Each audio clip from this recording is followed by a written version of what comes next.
Chapter 3. While the rest of India was suffering the aftershocks of Dashrath's defeat to Ravan, Mithila itself was relatively unaffected. There was not much trade in any case to be negatively impacted. Sunena had initiated some reforms that had worked well. For instance, local tax collection and administration had been devolved to the village level. It reduced the strain on the Mithila bureaucracy and improved efficiency. Using the increased revenue from agriculture, she had retrained the excess bureaucracy and expanded the Mithila police force, thus improving security within the kingdom. Mithila had no standing army and did not need one. By treaty, the Sankashya army of Kushadhwaj was supposed to fight the external enemies of Mithila when necessary. These were not major changes and were implemented relatively smoothly, without disturbing the daily life of the Mithilans. There were mass disturbances in the other kingdoms though, which required gut-wrenching changes to comply with the treaties imposed by Ravan. Sita's birthday had been established as a day of celebration by royal decree. They didn't know her actual date of birth, so they celebrated the day she had been found in the furrow. Today was her 6th birthday. Gifts and alms were distributed to the poor in the city, like it was done on every special day. With a difference. Until Sunena had come and toned up the administration, much of the charity was grabbed by laborers who were not rich, but who were not exactly poor either. Sunena's administrative reforms had ensured that the charity first went to those who were truly poor and needy, those who lived in the slums close to the southern gate of the inner, secondary fort wall. After the public ceremonies, the royal couple had arrived at the massive temple of Lord Rudra.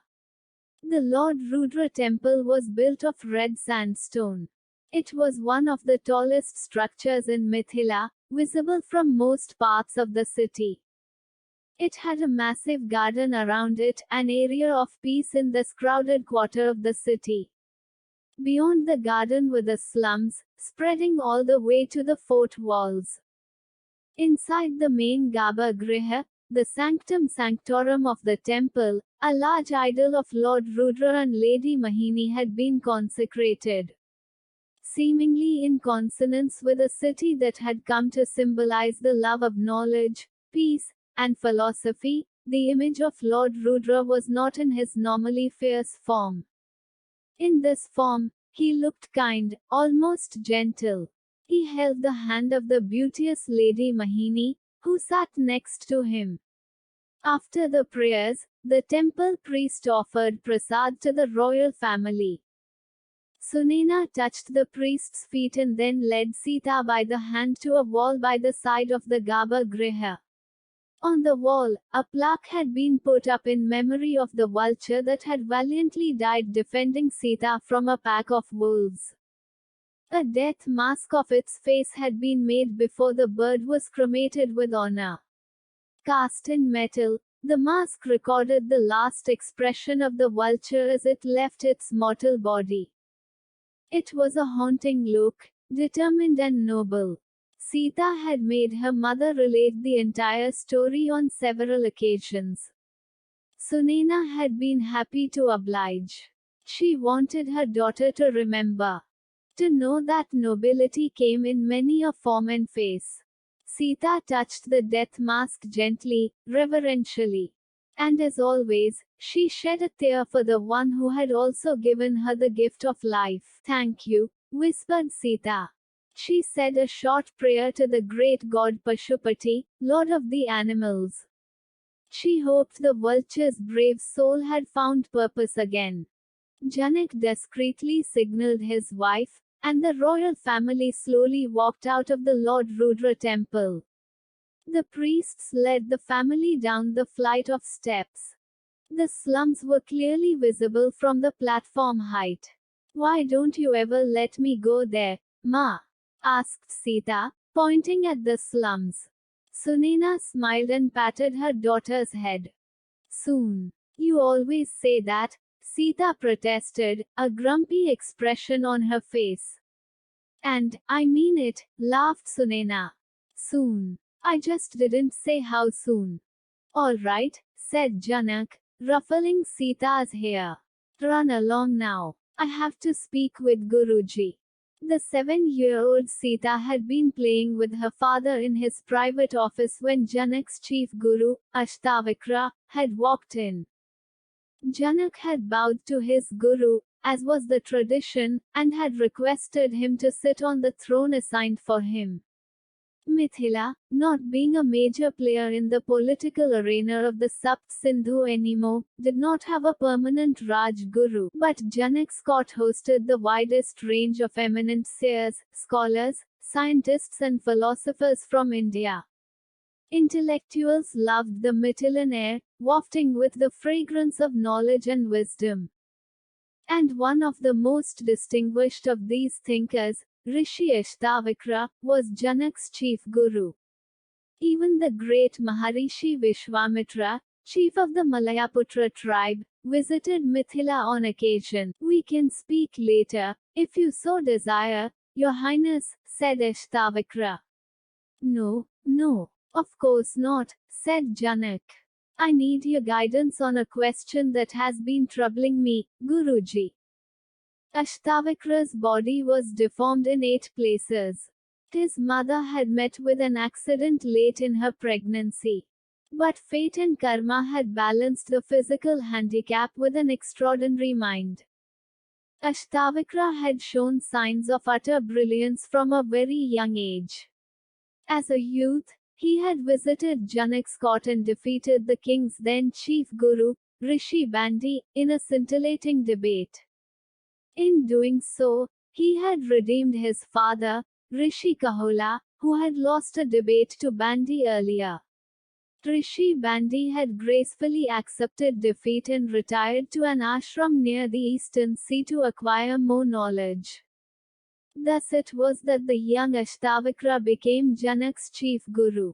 Ashtavakra's deformities did not attract attention in the liberal atmosphere of Mithila, the kingdom of the pious king, Janak. For the sage's luminous mind was compelling. I will see you in the evening, Baba, said Sita to her father as she touched his feet. Janak blessed her. She also touched the feet of Rishi Ashtavakra and walked out of the chamber. As she crossed the threshold, Sita stopped and hid behind the door. Out of Janak's eyesight, but within earshot. She wanted to hear what question had been troubling her father. How do we know what reality is, Guruji? Asked Janak. The young Sita stood nonplussed. Confused. She had heard whisperings in the corridors of the palace. That her father was becoming increasingly eccentric. That they were lucky to have a pragmatic queen in Sunena to look after the kingdom. What is reality? She turned and ran towards her mother's chambers. Ma. Sita had waited long enough. She was 8 years old now. And her mother had still not taken her to the slums adjoining the fort walls. The last time she had asked, she had at least been offered an explanation. She had been told that it could be dangerous. That some people could get beaten up over there. Sita now believed that her mother was just making excuses. Finally, curiosity had gotten the better of her. Disguised in the clothes of a maid's child, Sita slipped out of the palace. An oversized angvastram was wrapped around her shoulder and ears, serving as a hood. Her heart pounded with excitement and nervousness. She repeatedly looked behind to ensure that no one noticed her embark on her little adventure. No one did. Late in the afternoon, Sita passed the Lord Rudra temple gardens and stole into the slums. All alone. Her mother's words ringing in her ears, she had armed herself with a large stick. She had been practicing stick fighting for over a year now. As she entered the slum area, she screwed up her nose. Assaulted by the stench, She looked back at the temple garden, feeling the urge to turn back. But almost immediately, the excitement of doing something forbidden took over. She had waited a long time for this. She walked farther into the slum quarters. The houses were rickety structures made of bamboo sticks and haphazardly spread cloth awnings. The cramped space between the wobbly houses served as the streets on which people walked through the slums. These streets also served as open drains, toilets, and open-air animal shelters. They were covered with garbage. There was muck and excreta everywhere. A thin film of animal and human urine made it difficult to walk. Sita pulled her angvastram over her nose and mouth, fascinated and appalled at the same time. People actually live like this. Lord Rudra be merciful. The palace staff had told her that things had improved in the slums after Queen Sunena had come to Mithila. How much worse could it have been for this to be called an improvement? She soldiered on, gingerly sidestepping the muck on the muddy walkways, till she saw something that made her stop. A mother sat outside a slum house, feeding her child from a frugal plate. Her baby was perhaps 2 or 3 years old. He sat in his mother's lap, gurgling happily as he dodged the morsels from her hand. Every now and then, he obliged the mother and opened his mouth with theatrical concession, allowing her to stuff small morsels of food into his mouth. It would then be the mother's turn to coo in delight. Pleasing as it was, this wasn't what fascinated Sita. A crow sat next to the woman, and she fed every other morsel to the bird. The crow waited for its turn patiently. To it, this wasn't a game. The woman fed them both, turn by turn. Sita smiled. She remembered something her mother had said to her a few days back: often the poor have more nobility in them than the actual nobility. She hadn't really understood the words then. She did now. Sita turned around. She'd seen enough of the slums for her first trip. She promised herself that she would return soon. Time to go back to the palace.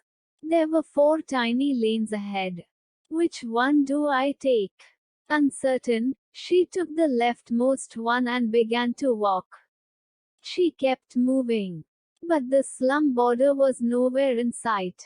Her heartbeat quickened as she nervously hastened her pace. The light had begun to fade.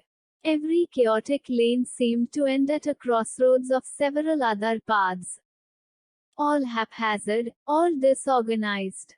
Confused, she blindly turned into a quiet lane.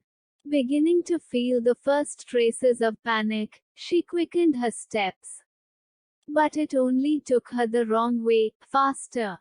Sorry, cried Sita, as she banged into someone. The dark-skinned girl looked like an adolescent, perhaps older. She had a dirty, unkempt look about her. The stench from her tattered clothes suggested that she had not changed them for a while. Lice crawled over the surface of her matted, unwashed hair. She was tall, lean, and surprisingly muscular. Her feline eyes and scarred body gave her a dangerous, edgy look. She stared at Sita's face and then at her hands. There was a sudden flash of recognition in her eyes, as though sensing an opportunity.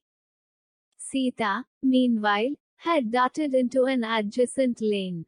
The princess of Mithila picked up pace, almost breaking into a desperate run. Praying that this was the correct path out of the slum. Sweat beads were breaking out on her forehead. She tried to steady her breath. She couldn't. She kept running, till she was forced to stop. Lord Rudra be merciful. She had screeched to a halt, confronted by a solid barrier wall. She was now well and truly lost, finding herself at the other end of the slum which abutted the inner fort wall. The inner city of Mithila was as far as it could be. It was eerily quiet, with scarcely anyone around. The sun had almost set, and the faint snatches of twilight only emphasized the darkness. She did not know what to do. Who is this now? A voice was heard from behind her. Sita whirled around, ready to strike. She saw two adolescent boys moving towards her from the right. She turned left and ran, but did not get far. A leg stuck out and tripped her, making her fall flat on her face. Into the muck. There were more of them. She got up quickly and grabbed her stick. 5 boys had gathered around her, casual menace on their faces. Her mother had warned her about the crimes in the slums, of people getting beaten up. But Sita had not believed those stories, thinking that the sweet people who came to collect charity from her mother would never hurt anyone. I should have listened to Ma. Sita looked around nervously. The 5 boys were now in front of her. The steep fort wall was behind her. There was no escape. She brandished the stick at them, threateningly. The boys let out a merry laugh, amused by the antics of the little girl. The one in the center bit a fingernail in mock fear, and said in a sing-song voice, "Oh, we're so scared." Raucous laughter followed.